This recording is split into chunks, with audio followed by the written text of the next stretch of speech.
We're missing one. Where is he? Huh? Roger's here. He's in the back there. Let's go. See, that's not just me you're waiting I know, we're waiting on them all. I was gonna do it in a minute and a half.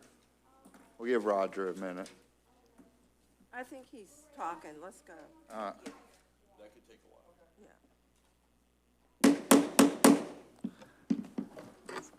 Call to order, Monday, September 9th, 2019, in the Commission Chambers, the Local Planning Agency Planning Commission meeting. This meeting's now called to order. Can we have the roll call? Sure. Second Vice Chair Wyckoff, Present. First Vice Chair Belowski, Here. Commissioner Hearn, Here. Commissioner Rappa, Here. Commissioner Pryor, I he's, think he just stepped out. okay. Commissioner Clyett, Here. and Chairman Noble. Here. Thank you. All right, item agenda number 3, new business A, capital improvement plan.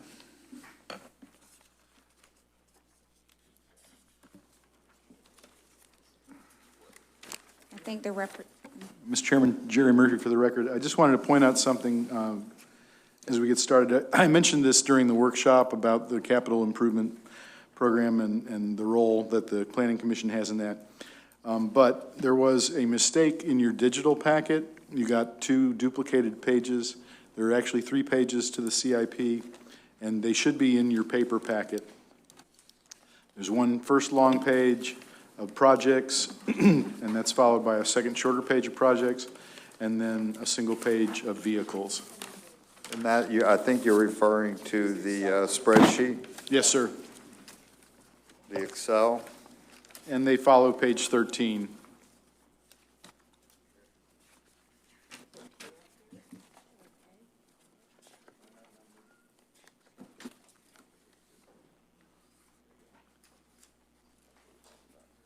That's not in mine.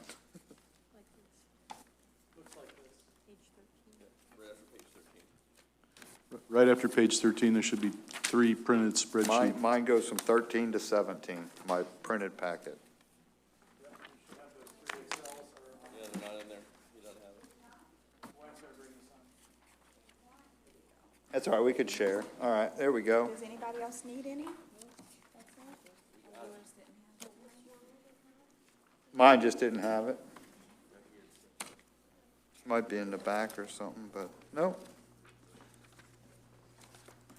So this is the list of capital improvements, and I would direct your attention, as I'm sure Walt will, to the 5 columns to the right, which is the 5-year CIP going out.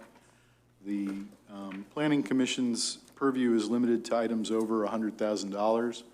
But again, basically, your role is to determine that there is a consistency with the comprehensive plan, make that finding, and recommend that to the City Commission. Thank you. Planning Commission, my name is, for the record, Walt Pierce. I'm the Director of Finance for the city, Madera Beach, and we completed the operational and capital budget for FY 2020, and we've already had a first reading, which was last Tuesday, and the second and final reading is on the 17th. I'll be brief on this and summarize this capital project schedule and point out some major impacts to this, and then, I'll take any questions you might have. The first page, which lists the projects across the Excel spreadsheet that lists the projects on the left-hand side, and then across is the fiscal years, and then a little to the right of the middle of the page, you'll see FY 2020 budget.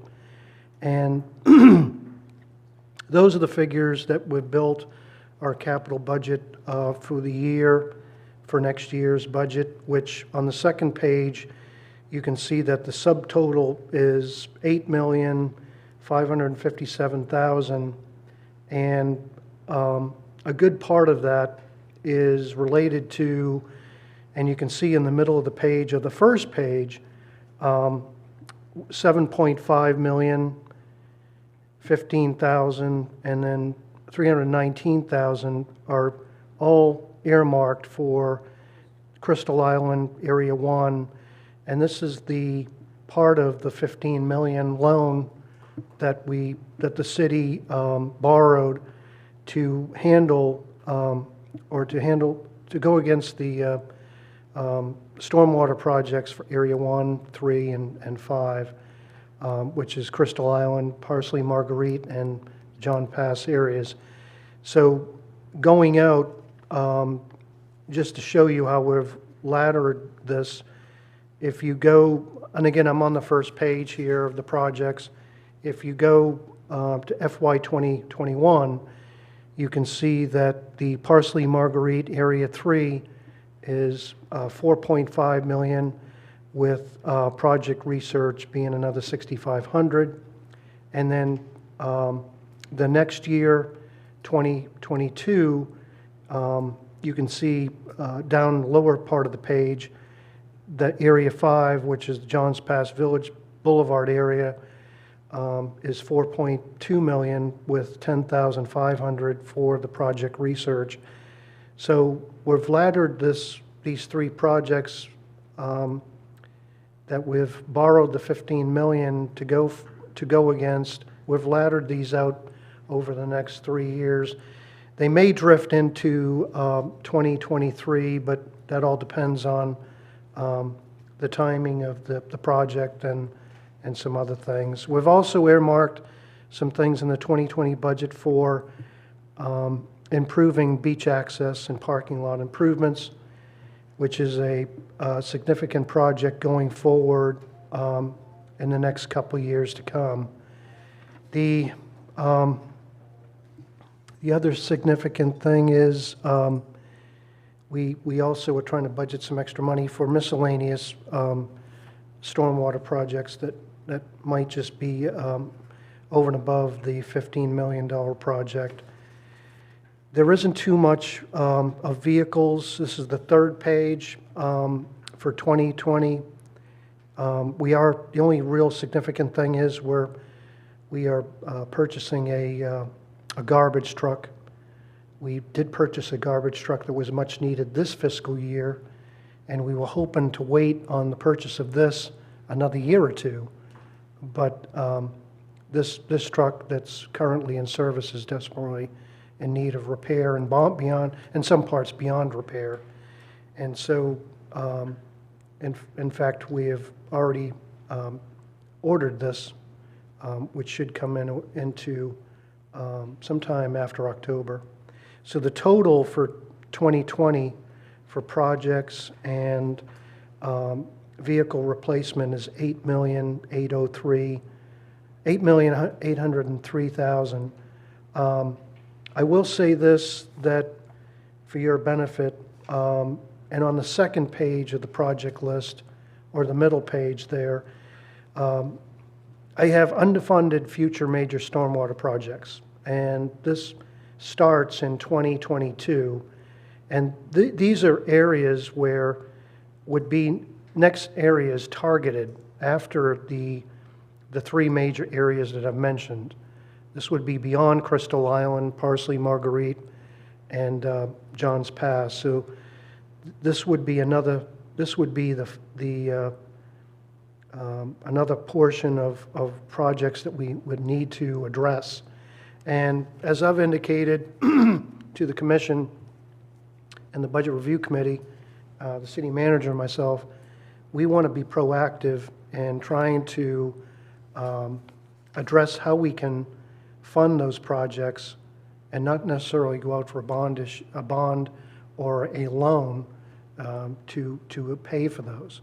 So we want to be proactive now to see what we can do to raise money to go to fund those projects. Is there any questions anybody has? Robin, go ahead. Okay, we've never seen a CIP since I served on the planning commission. Why, I mean, we're supposed to, and when I served on other planning commissions, they were always given to us in advance. Number one, not presented at a meeting, but we could study them at home and bring them. Why have we never seen a CIP? You know, we did an abbreviated, we did this in an abbreviated way last year. I didn't do a formal presentation. I don't even know if I did a presentation before you. No, this is the first time you've ever come since I've served. But I think last year Linda did provide the CIP for 2019 to the commission. Now, whether you had any questions or remember it, I don't know, but we want it to be an ongoing thing going forward. I think that's a good idea. And it's hard to look at it, to have it presented.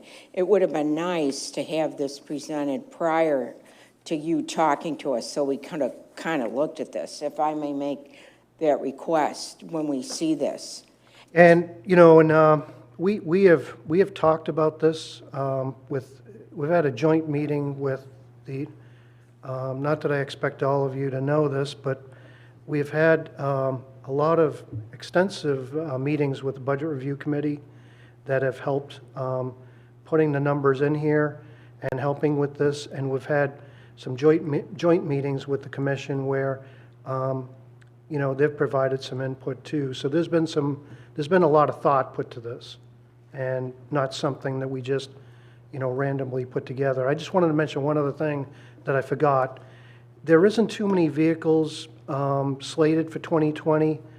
The city last year embarked upon a leasing enterprise program with Enterprise Rental Car.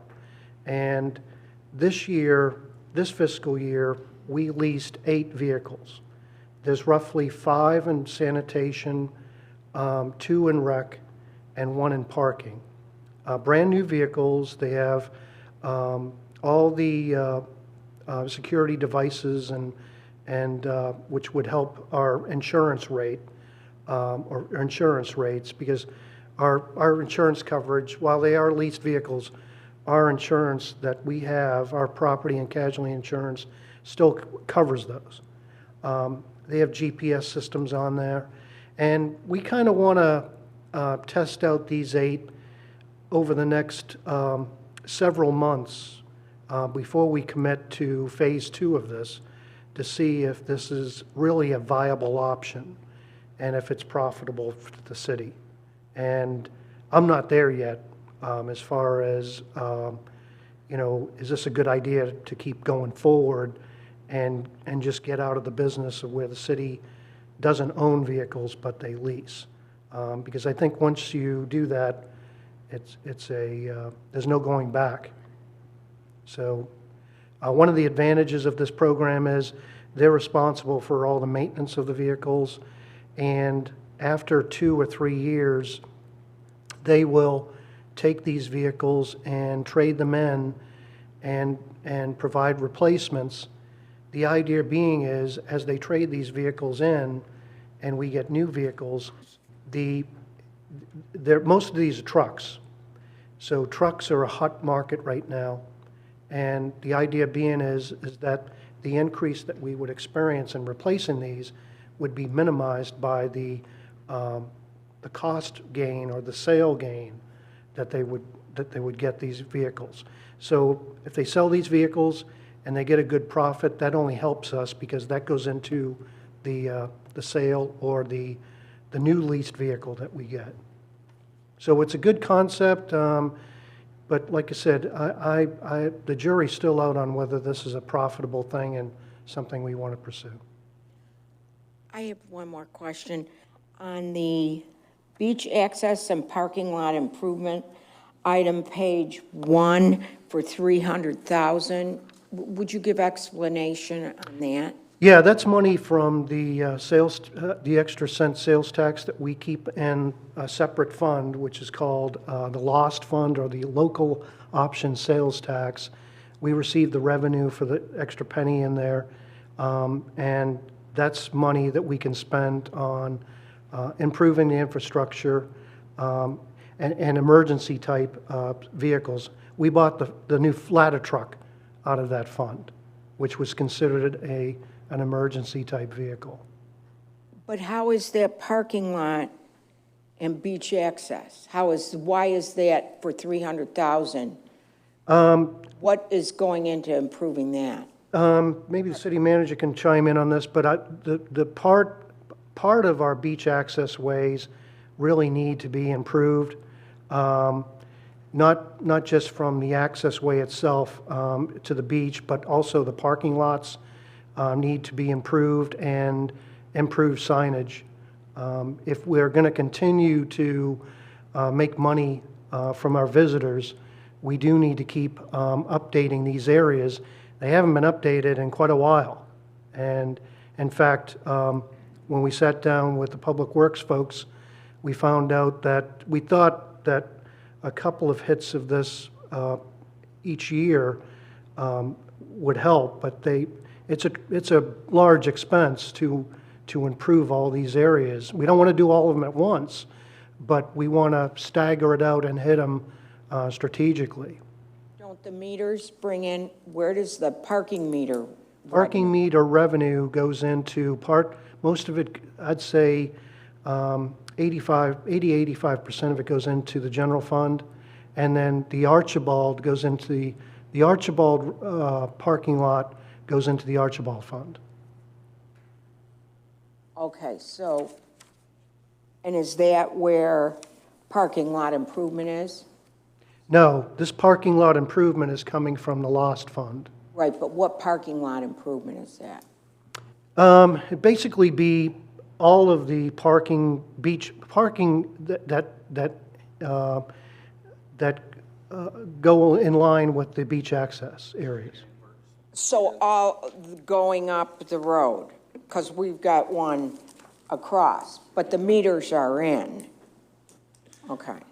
This would go toward repaving those parking lots Okay. that there is a beach access to, and proper striping and signage. We've done some patchwork in the last couple of months, but it's only a patch to get us, Through. yeah. I got it. There really is some major work here that needs to be done so that, we can find these areas enticing to our visitors. Okay. And I think it's great that we're charging for parking. I mean, it's revenue. Parking revenue is a good revenue source. It's not a guarantee.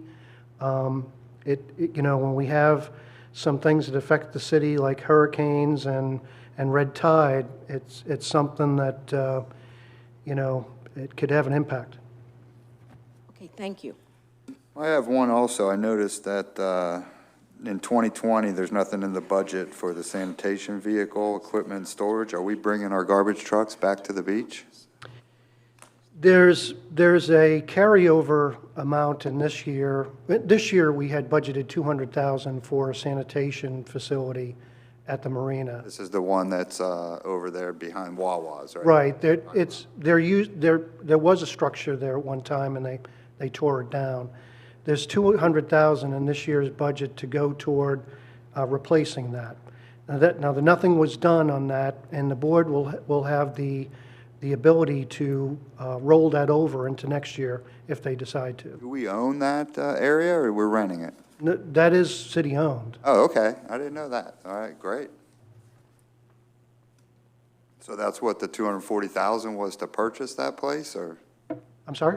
In 2019, you had $240,000. Is that money, is that what we went to purchasing, that lot, or I never knew? I'm sorry, that's the building of the facility. But out of the city, it's over there behind Wawa's, not right by the marina. This facility would be not for the garbage trucks, but would be for a facility for maybe a couple of the Public Works trucks and a place for the Public Works director. And the garbage trucks would still be maintained off the island. But this facility would be for, maybe a Public Works truck or two, which are usually maintained at the marina anyway. Okay. So, If I And- may, just to answer your questions, Bob Daniels, your city manager, it's seed money, basically. So far, the cost estimates for the building to make it Cat 5 hurricane-proof is too high for us to move forward with the project. So we're putting together some money with the hopes of between the next 2 or 3, I forget what year you have this project in, because I don't have it. We initially had a budget for this year, in Okay. 2019. So, so we're hoping that we might be able to start part of this project, because they do need a building that they can store some of their equipment in here versus over where the garbage trucks are kept. So this building you're talking about is the one by the marina? Correct. Yes. The old decrepit Correct, one? I don't replace even the know if old they one. demoed it yet or it's Yes. still there, but falling. Okay, great, all right. That facility that we keep, the drug, we don't know that. That's the one I was confused about. Yeah, right? We don't own that one out behind Wawa's. We rent Wow, that. I didn't know we bought that, but No. that wouldn't be a bad idea. We do rent that, I'm sorry. Okay, no problem. That's why I just wanted to make sure we're All right, talking it was apples to a little apples. confusing there. Good. Anybody else have any questions? Thank you.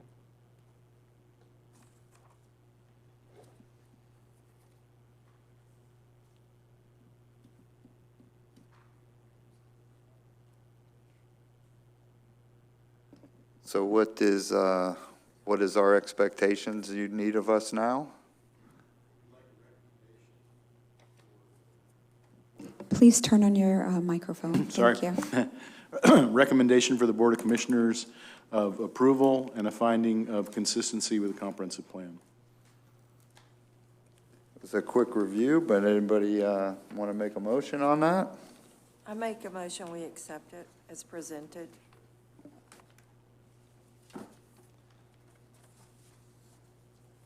Do we need someone to second? I'll second the motion. And may we have a vote? Yes. Commissioner Clyett, Yes. Second Vice Chair Wykoff, Yes. Commissioner Rappa, Yes. First Vice Chair Belaski, Yes. Commissioner Hearn, Yes. Commissioner Pryor, he's not present. Chairman Noble, Yes. thank you. All right, moving on, number 3. Mr. Chairman, Yes? I made a suggestion, Mr. Pierce. Would we be able next year, when this CIP comes out, to have this come out with the minutes ahead of time so that Gwen is kind enough to send so we could review it before just looking at it? Yes, and I apologize, I should have seen this packet before it went out. I only saw this packet that went to you this morning, and I knew it wasn't a complete set. Right. Thank you. Thank you very much. All right, moving on, B, Board of Commissioners referral for additional review of ordinance 2019-17. Does the city have a presentation, staff? I have a brief one for you. Once I arrived here, one of the biggest complaints that started, I guess sometime after July 1st, there was an enactment of ordinances dealing with liveaboard vessels. And so we got with the sheriff's office, because they do our patrol both on the water and on the land. And we had a discussion as to what we wanted to put into an ordinance, number one, that was enforceable. And since they were the enforcement entity, we wanted to make sure that that would be taken care of. And then number two, to make sure that it was compatible to some of the other ordinances that are here in the area. You don't want to try to rewrite the book. You want to make it easy on the person that's traveling through or transiting through your area to go somewhere else. But the problems that we were having were people that were just living and not dealing with the sanitary code and everything else right on our waterways, polluting our waters, and or abandoning their vessels. So this is the ordinance that you have in front of you, and if you move along to page 32, I think, because most of it is... Mr. Chair, if I might, this item is the fences. Oh. I thought it was the, No, that's, The city attorney set me up. why don't we keep going ahead with the water one now? Okay. Do You want that to do, over can you, again. Let's talk about it. Mr. Chairman? Yeah, we let's do- go to, that's fine, we'll go to C, TCH 2019, agenda item C. Okay, under I new apologize. business. I don't have No my problem. agenda in I'm- front of me, but It's okay, you're new here. yes. We'll do C first, 29-14. Okay, so if you look to page 32, That's basically where we started making the changes to the existing waterway ordinance. And there will be a permit requirement for vessels, and basically the process will be if somebody wanted to dock in our area, not dock, I'm sorry, but to moor in our area or lay anchor or whatever the proper term is. I'm not a boater, so I apologize. They would come first to the marina, and I guess this gets published in the navigation charts and everything else once we get the ordinance in place. But they would come to the marina, they would have to pump out, which is free, but they would have to pay $5 for a permit. The permit allows them to go ahead and lay anchor over, it's got to be over 200 feet away from any land area, and they are allowed to be there for 72 hours. After 72 hours, they have to leave the area. They can come back, say maybe they're going from the east side of Florida and they're coming back this way. It just has to be a month in between, so 30 days, actually. So, and then it's the same provisions. They would have to come in, get another permit with a minimal cost, and then pump out again.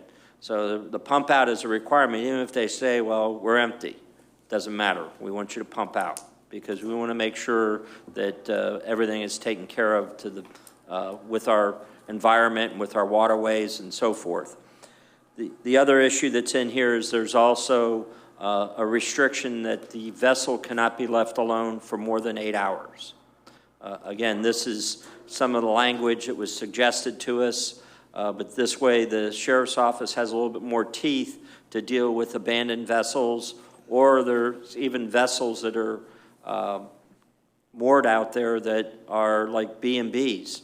You know, there's a particular gentleman, I don't know who he is or anything, but I'm being told this by the Marine guys, that he buys these cheap sailboats that are left around that just basically float, and, you know, they, I guess, advertise them as a B&B on the water, and they dinghy them out. I guess they give them a dinghy, so if they want to come back in and visit one of our gin mills or something, they can.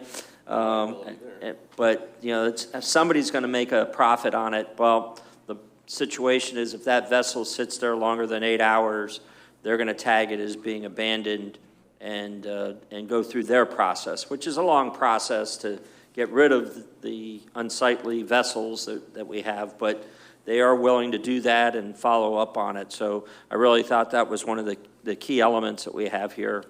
And that's pretty much it. It's a little bit of a change, but I think the quality of life will be better. Yeah, first I want to apologize because I typically do read it all at first, and just in the matter of time, everybody was like, hey, let's just speed it along. But we're all in the hurricane mode still. Right. But yeah, I know we were trying to work with Pinellas County before, and it's a really maritime law and a sticky situation because it's federal waters over there, and we don't have jurisdiction. And we looked at putting in mooring buoys, and then we can rent out those mooring buoys and make better money on it and be able to monitor them. But the problem is the seagrass.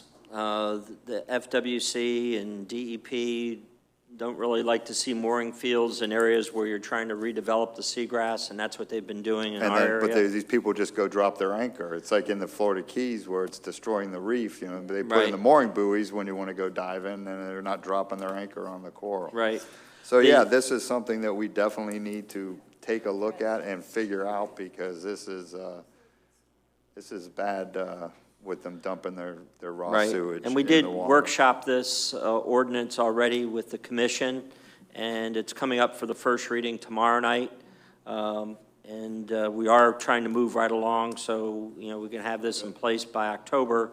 Now, there is like a phase 2, I call it, because I have this idea that so far I haven't found any reason why we couldn't, but it might have to go to Tallahassee to get this, but I want to annex the waterway so we don't have that problem of somebody being over the line or where is the line. You know, it's kind of hard for, you know, a sheriff's deputy who's on a boat trying to deal with safety and everything else. Well, are you in the city or you're not in the city? So I want to try to make that easy, being former law enforcement myself, I want to try to make that easy on them so they don't have to make that determination. So it's not conducting an annexation for a land grab or anything, but a water grab, so we can actually enforce all of these violations and the abandoned vessels that sit over off the land on, what's that, Bay Pines? Thank you. I knew I'd come up with it.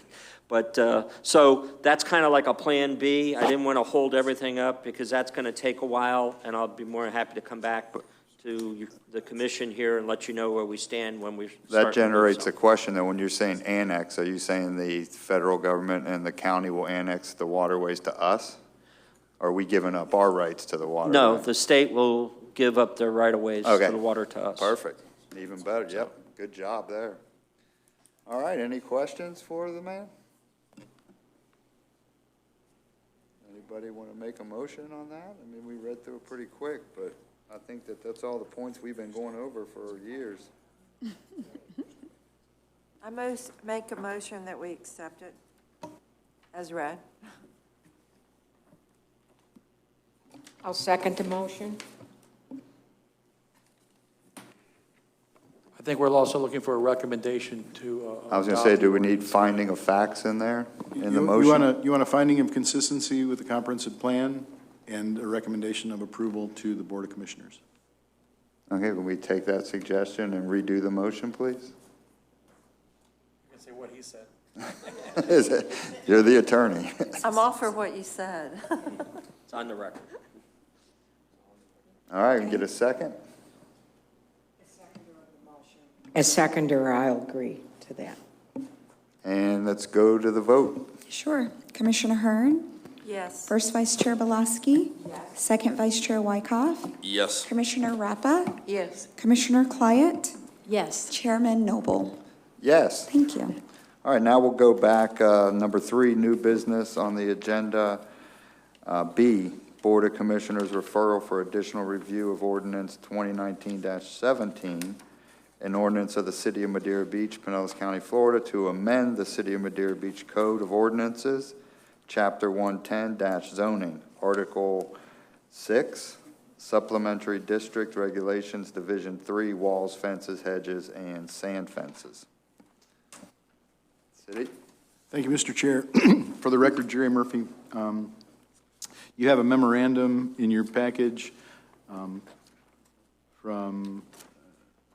basically for your approval, and then a sort of staff report and recommendation. This was recently kind of a cleanup item that the board adopted to eliminate the word commercial, because the result of that was that it limited the focus of the ordinance to commercial properties, and the idea is to regulate all the properties within the community. So we've redrafted the language. We've added some definitions to make it clear what's being discussed. The gist of the regulation is that in the rear setback, which is everything from the rear setback line, or what we're calling the building line, in other words, what's permissible under the zoning for the building envelope, not the building itself, because some buildings don't go all the way to the setback line, but that building envelope from that area to the rear lot line, along the rear lot line, and back then to the side yard. The fences there have to be 3 or 4 feet, and they have to be relatively opened, or a hedge is allowed, and the hedge has to be maintained at that 4-foot level as well. So this is basically to clarify that that's what the ordinance was always intended to do, and now I think we have the language to do it.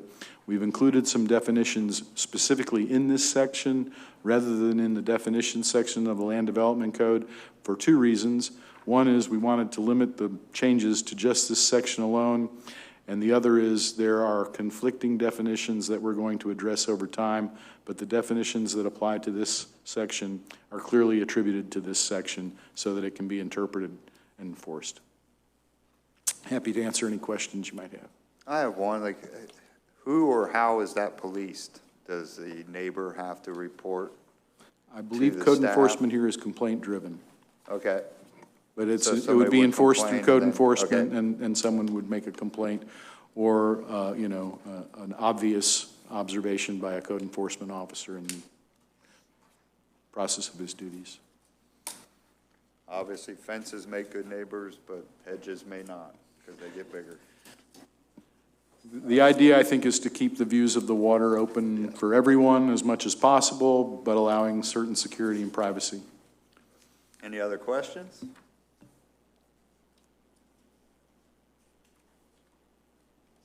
Someone would like to make a motion? I'd like to make the motion that we approve ordinance 2019-17 as presented. So if I may, Mr. Chair, what we'd like is a finding of consistency with the comprehensive plan and a recommendation of approval to the Board of Commissioners. Based on the fact we find that it's inconsistent, it's consistent with the comprehensive plan Thank you. and the rest of what he said. Finding of facts. Yeah, it's new, but I like that. It's good. So we get someone to second, I'll second. and then let's go to the vote. Sure. Commissioner Clyett, Yes. Commissioner Hearn, Yes. Commissioner Rappa, Yes. Second Vice Chair Wyckoff, Yes. First Vice Chair Belaski, Yes. Chairman Noble. Yes. Thank you. Okay, that completes new business, and we're on to, on to old business, agenda item 4A, continued hearing of TCH 2019-08. Want me to read the whole thing, or does staff just want to, okay.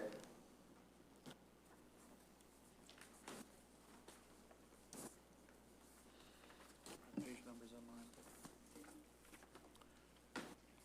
You got it? Okay. Yeah. Go ahead. I think this is one we've been going over for the last several meetings. Page 35 in your packet. Mr. Chair, for the record, Jerry Murphy, yes, you've been discussing this, I think, for several meetings. I'm at a disadvantage to help you with those discussions. I'm not privy to them, but I believe that this is finally in the format that you were looking for with the requirements that you've been looking for. And I think hopefully- part of our issue is previous versions of this were in direct conflict with the new state law that was passed regarding required permitting for removal of nuisance or invasive species. Yeah, and there's some confusion on that, just so, Is that in here now? well, I don't know. But I'll clarify that you're certainly allowed to regulate trees. What the new statute basically says that a property owner has the alternative, if they don't want to go through your process, to contacting a certified or a licensed landscape architect or a certified arborist under certain criteria of arborists, and they can make a determination that it's a danger to health, safety, and welfare, and that allows the property owner to cut down the tree without having to go through your procedures. Generally, I think what that stems from is that in the Miami-Dade, the area of South Florida that I just call Miami, the processes and the permitting costs were becoming excessive, and it was deemed or discovered to be less expensive to go to a certified arborist or a landscape architect and have them make that determination, pay them for that determination, rather than going through the process. I don't believe that's the situation here, but we'll see what portends from the future.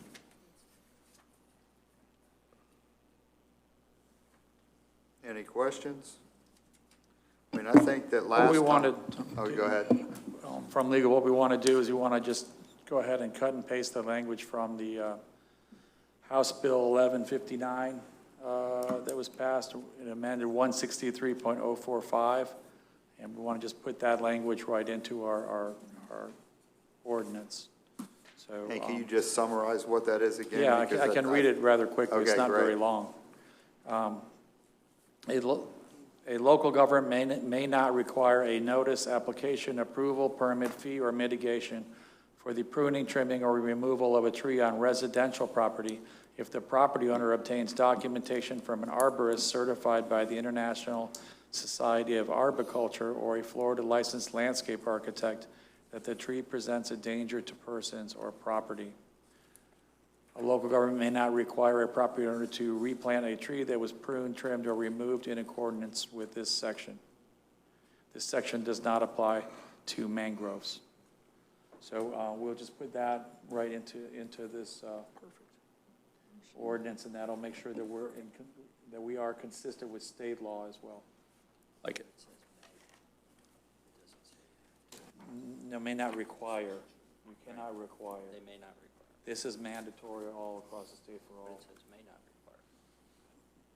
May not require means if you require a permit, you're in I got you. violation of this. Okay. It should say shall, but they use the word may. Legislative drafting is not the most artful, especially when they introduce this stuff at the very last minute. I think this one came in pretty close to the very end, yeah. So the big changes that I see that for the residents is they are gonna still need a permit now to cut down an invasive species and replant another tree? That would be under this ordinance. That the state statute doesn't address that. So if this ordinance, I think in the past, we've never needed to have a permit to pull out a punk tree or a, I think now we're gonna have to have that. And I think think you that have a- might slow down. No, it's not? Okay, great. you have a list, I don't know what page number it is, Yeah, I 35 think or it's the 6. same way as the ordinance was prior, that you didn't need to have a permit for the invasive. Okay, good. Prohibited trees, exotic species, and permit exemptions are on page 40. And a permit is, you would say is required. Yeah, that's what I The thought. following trees are prohibited. It might just be so that they can go verify that that tree is in fact that species. But currently, no permit was needed. I don't know why Linda or Well, I thought that we Well, then we're talked about last recommending time, this. we were gonna change that.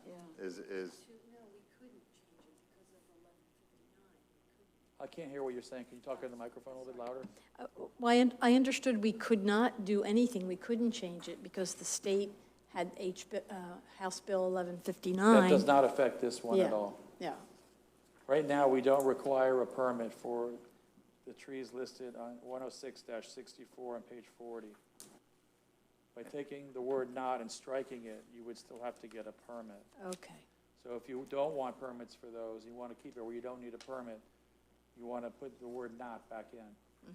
I would like to see the word not put back in, because I think that'll slow down, people, they'll just let them grow, and then it spreads all the way up downwind. So I think that we should allow them to continue to remove the Without invasive and permit. not have to plant another tree. Our lots are so small as it is. I don't think I took down a tree when I bought my house, and I don't think they charge anything. It's kind of just like knowing that somebody's taken down a derelict tree, so that's one way to look at it. Some of the concern is that people don't always know what the trees are. Right, And so, it's an invasive tree because it bothers me. right. And so I took it out, and it turns out, to be a live oak or something that, would be good. So my point is, it's not a revenue generating thing, but it's just like the city kind of knows, and then maybe Deb drives by and say, oh, you know what, that really is some tree that shouldn't go out. So just a suggestion, but I don't think anything that's bad, there's not that many. They're gonna say anything about taking them out. I'm not a tree expert by any means, but I know the ones that are real invasive. I can recognize the melaleuca, the Australian pine, the eucalyptus. I'm not really as sure as a layperson what a China berry is or silk oak. Those are the only two that I have trouble with. Brazilian peppers, I think everybody knows what those are. So China berry, ear tree, and silk oak are the only.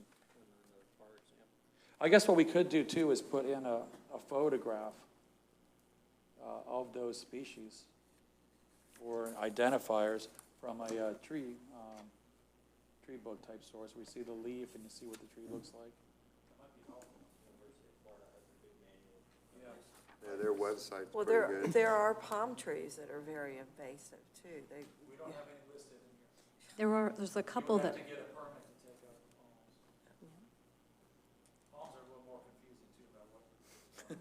There's a few that are missing, too. Some some invasive ones that are missing from this list, but. Do you have any that you would like to suggest? Carrot wood. Carrot wood. wood. CARROTWOOD.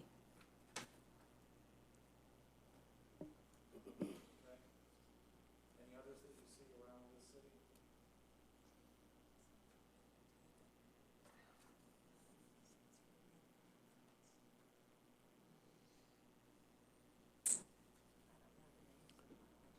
Just for the information of the commission, we've had some offline discussions, Ms. Portel and I, regarding providing a guidebook of do's and don't trees. We can combine the University of Florida's invasive species information with some projects that we've done in other locations on the West Coast for trees that are good to plant. And that can be a standalone manual. It doesn't have to be in the code, but the code can reference it or something like that. Do we have a way of designating which trees require a permit, which ones don't, now that we're going to say, so we're saying we're not requiring a permit to remove invasive species, what I was right? thinking. That would be on page 40, section 106-64.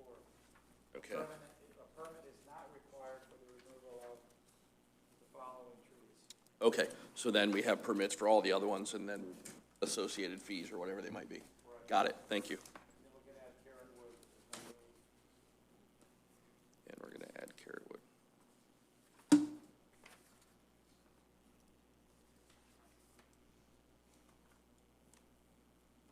And then just the only, other thing that I always can't understand why they do this, and it mostly pertains to the mangroves, which are so important, and even the sea oats. And I keep bringing this up, that you have nothing to encourage anybody to plant or grow those.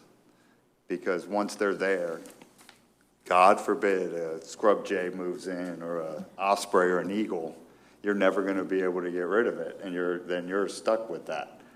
And I know that's not really on the city. I don't know if there's something we can put that people, if they have mangroves on their canal, they could lollipop them, or is that just, we're getting it way We're too preempted confusing? from mangrove regulation at the city level unless we assume the DEP program. So Sarasota County has assumed the DEP program, but they have the resources to do that. We really don't. So we're preempted. The state takes over all the mangrove trimming. Okay. Yep. So And you you can would pull a actually permit remove with this- mangroves, but you have to do mitigation. Mitigation and all Yeah. that, you could go It's all plant controlled by one the somewhere state. They else. preempt us. So there's nothing we could put in there to try to encourage people to have these behind their houses? Well, I put them in my house behind the canal, those little bamboo things, you put them in there, and then they've grown, and then you're allowed to trim them as long as you do the trimming rules. With the You state, can still see and everything. the lollipopping, they call it. Different ways of doing Yeah, it. okay. So there is something in there that, Yeah, but I guess if I sold the house and someone wanted to take them out, they'd have to get a permit to take them out. and do mitigation and Yeah, all that. money or whatever. Same thing with the sea oats. You got some vacant lots on Gulf Boulevard, and now we have sea oats growing there. And I'm going, what are they going to do if they want to build a building there? They got sea oats. They got to get an engineering plan and blah, blah, blah, and it just slows everything down. I would like to see sea oats up and down the whole beach personally, but I know we got a rule in there from 19 whatever that if you have a seawall, you don't need sea oats. But I'd like to see something encouraging people to put sea oats behind that, especially these redevelopments. We should almost require it, but okay. We have I like something trees. Called living shorelines, Yeah. and we could look at a living shoreline ordinance, and there's a thing in Cape Coral where they do the back 4 feet adjacent to the seawall, they encourage you to put native plantings in there, and they have some incentives built in to do that. Well, I could see if you have a one-story house and your family's owned it, since the 30s, 40s, 50s, one thing, but, you come in and you're walking down the beach and you're looking at this new condo development and you're looking at their parking lot, they should have sea oats there. I know they got the seawall, so they're in code, but I know when they redid the Barefoot Beach Resort, Barefoot we Beach were Resort, trying yeah. to get them to put sea oats back there, and I don't know why the commission dropped the ball and didn't They got a make them do vinyl it. fence. They've got a seawall, so they're compliant, but for the good of the city, it should be sea oats. Yeah, it doesn't look very nice.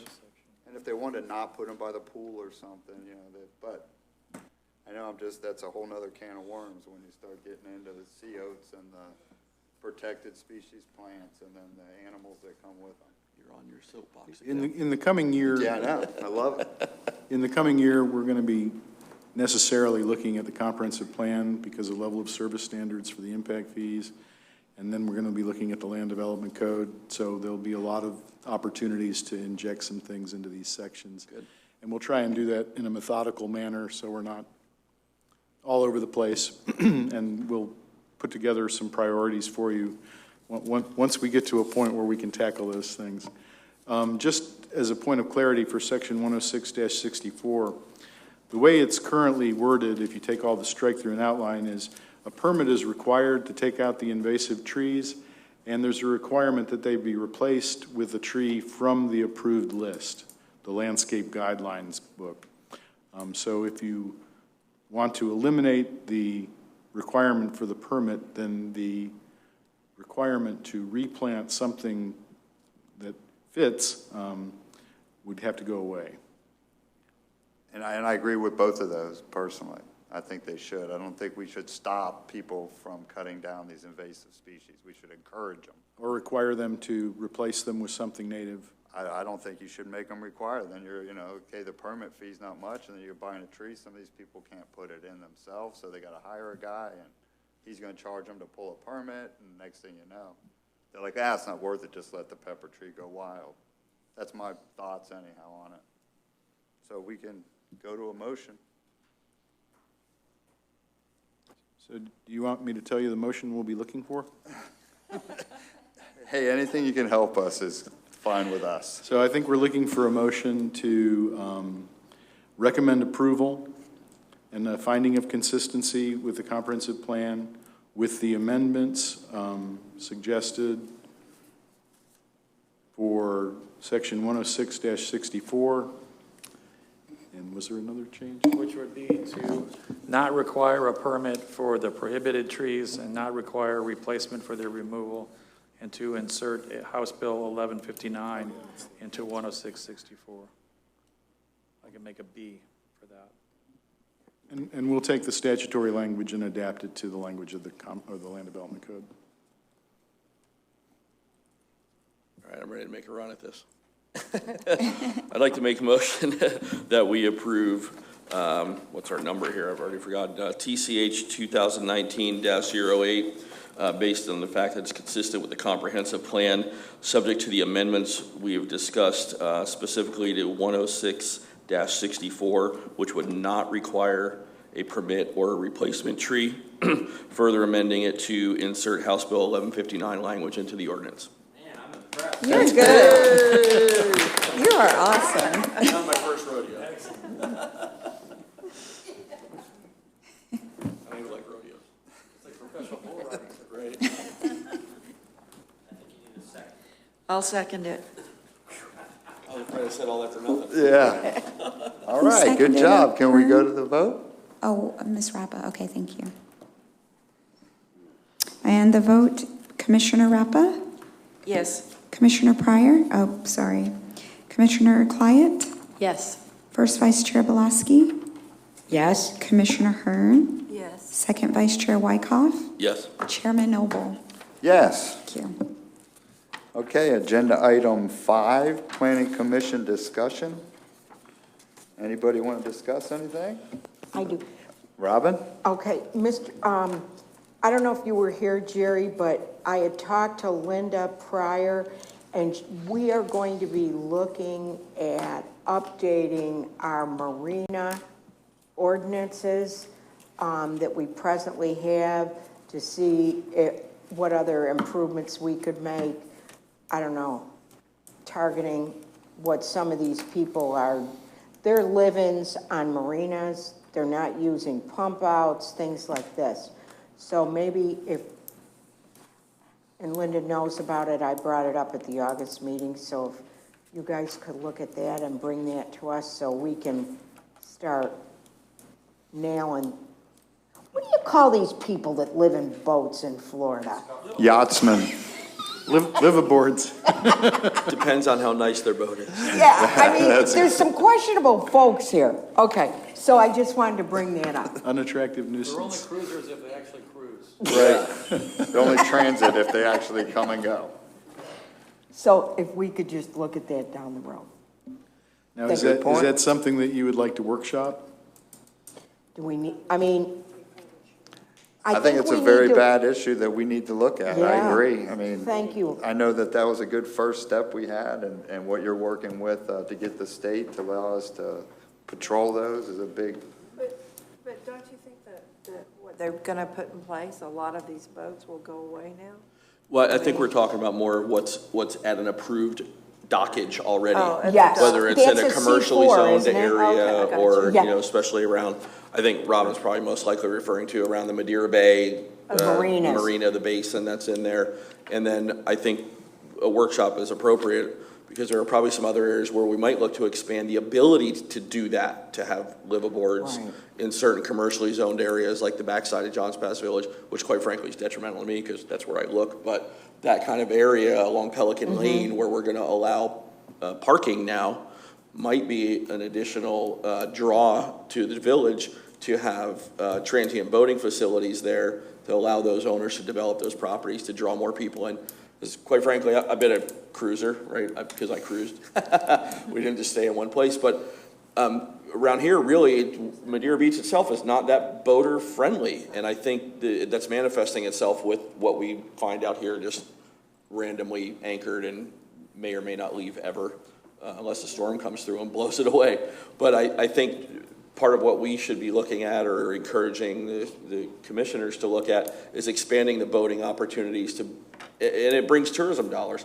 It brings And I a know lot when of I used to money. cruise, you know, you spend money where you are, you know, whether it's at a yacht club or a public facility or something like that. So it brings in all those tourism dollars too. University of Florida has this Anchorage Guide to Florida too that they worked on very hard. University of Florida stuff. Go Gators. I'm University of Miami also, so I'm not just a Gator, but I am a Gator. But they did put together a Not just really a nice Gator. Anchorage book, and all the cruisers use it now. They have it on Yeah. their boats, and the trawlers that go up and down the intercoastal, they know where to stop, where the restaurants are, the gas stations. Right. Well, it's a common thing to hear among boaters that, hey, we'd love to go to Madeira Beach, but there's nowhere to go. There's nowhere to stop with our boat. Like Johns Pass Village would be an ideal location, understanding that, you know, that marine or that water frontage and boardwalk frontage is prime real estate, and it's going to be difficult to convince anybody to give up mooring for the pirate ship to allow transient boats. But back in that basin on that abuts Pelican Lane, you know, if we're going to start allowing parking and things there, that's a Yeah. natural Got a lot. place, and it's a hurricane hole, so to speak. It's a protected waterway. You're not subject to the giant tidal movement and the, you know, and the boat traffic, and that might be something to look into as a I'd place to love expand that boating opportunity. So, Mr. Chair, Maybe that would be a CRA location. Yeah, exactly. That was going through my head when he was talking about it earlier. the direction I think I'm getting is that you'd like to do a comprehensive workshop on the marine ordinance, and do you want to do that as part of a regular meeting, or do you want to have a special meeting? well, tell them what you just said. I think we need to workshop it first. Do you want to do that as a special meeting or as part of a regular meeting? I would think so, kind of like we did tonight, if we So- gather a little early before a regular meeting, specifically target Oh, that concept. Okay, an add-on? Yeah. Yeah. Okay, I think that's easiest for everyone It here, is Sure. to talk, scheduling wise.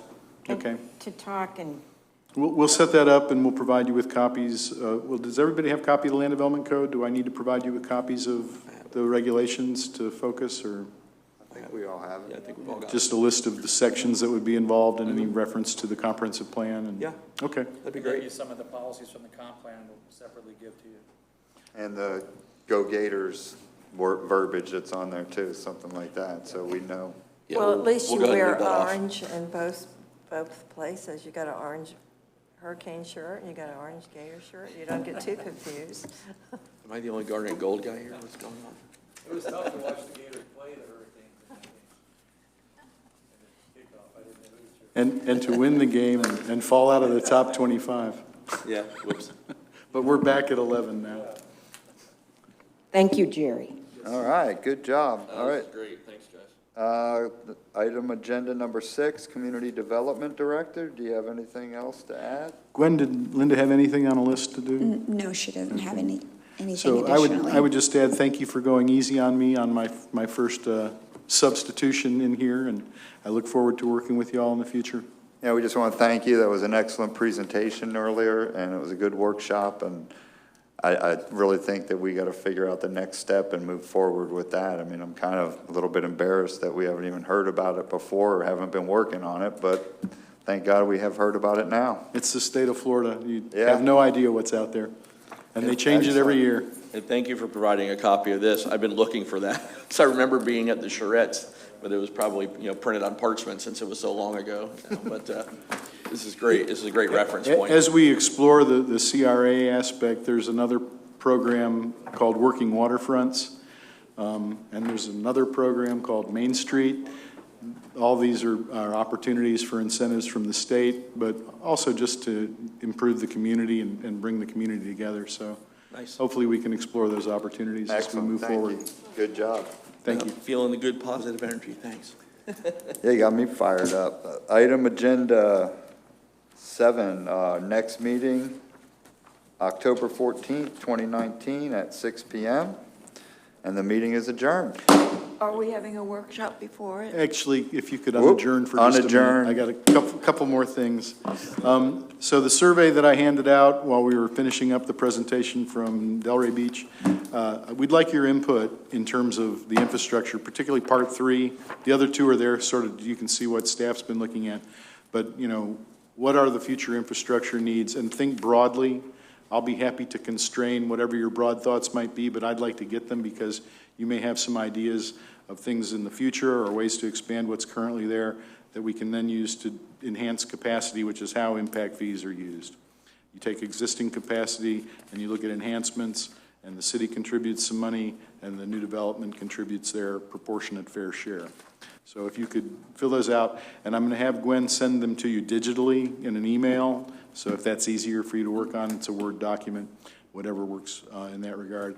And then the other thing I'd like to talk to you about is for your November meeting, we would like to take basically that worksheet and open that discussion up to the public, so have kind of like a town hall meeting.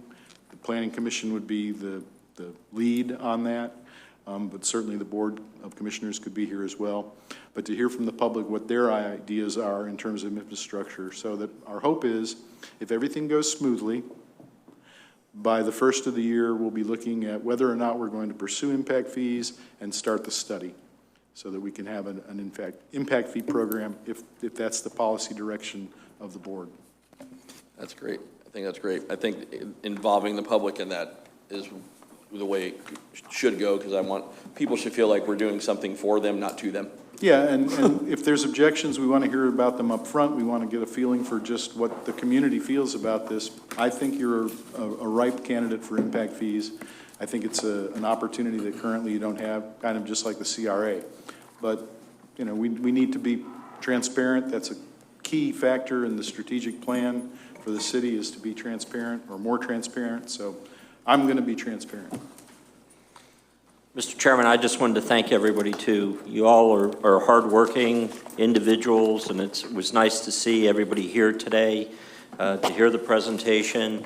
And I really appreciate that, all that money that you make being on this board, But seriously, volunteerism is really how we can get some things done. And I just wanted to thank each of you individually. Thank you.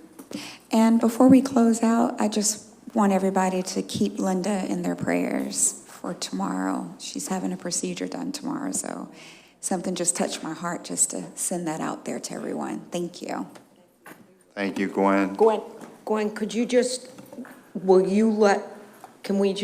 you send us an email, everything, like when the timing is right Yes. in regard to Linda's? A family member is going to keep me, Perfect. in the loop and everything. Yeah, you're so I'll not really keep supposed to, under everybody HIPAA, updated. talk about too much, but you can send information like where to send a get well card. Okay. Or an address, or have them sent here, and then you can forward them, or Right. something like that. Okay. Yeah.